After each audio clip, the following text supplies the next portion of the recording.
Hello, my friends from Coesia.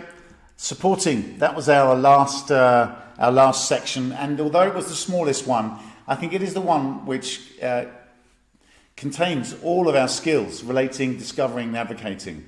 Very much so. And it's also another opportunity to create trust. We talked about 2 levels of supporting.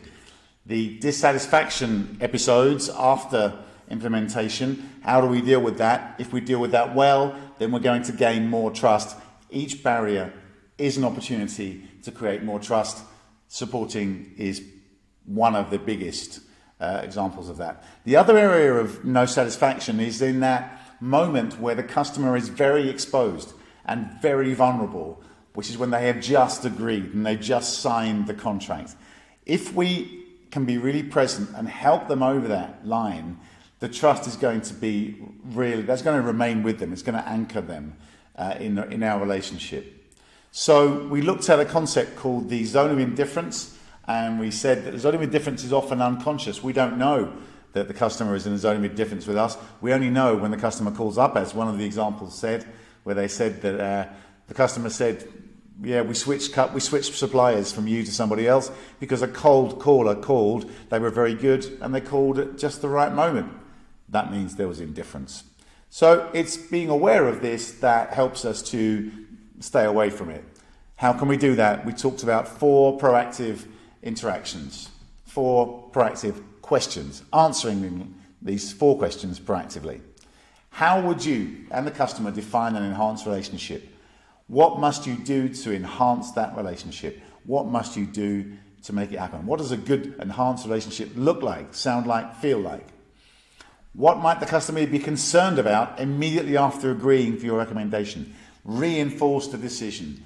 Ben Duffy comes into mind here very much so about what the customer might be worried about right now. How can you minimize those concerns? What must go right during the implementation to ensure customer satisfaction? Manage it. How can you ensure it goes smoothly, prevent fires, put them out when they happen quickly, and take responsibility for your part in this? What might go wrong as the customer goes about using your products? Deal with dissatisfaction. Get ready for that dissatisfaction. Have a plan in place. And that's it, really, supporting. And I think it was, obviously you'll have a planner as well, so that's something that can be used for you. Those 4 questions, take them into your daily work. You can do this today with your customer. You can think about a customer that you've got, a long-term customer, or a customer that you're going to be selling to now.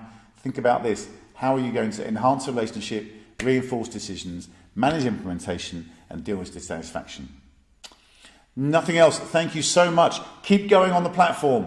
I'm going to be on the platform all the time. I'll get the alerts. I'll come in and check and see what you're doing. It's definitely a way of embedding this and applying it in everything that you do. I'd like to thank you all very much for your engagement and commitment and humour and humanity. And I wish you best luck with everything. Thank you very much now. Bye-bye.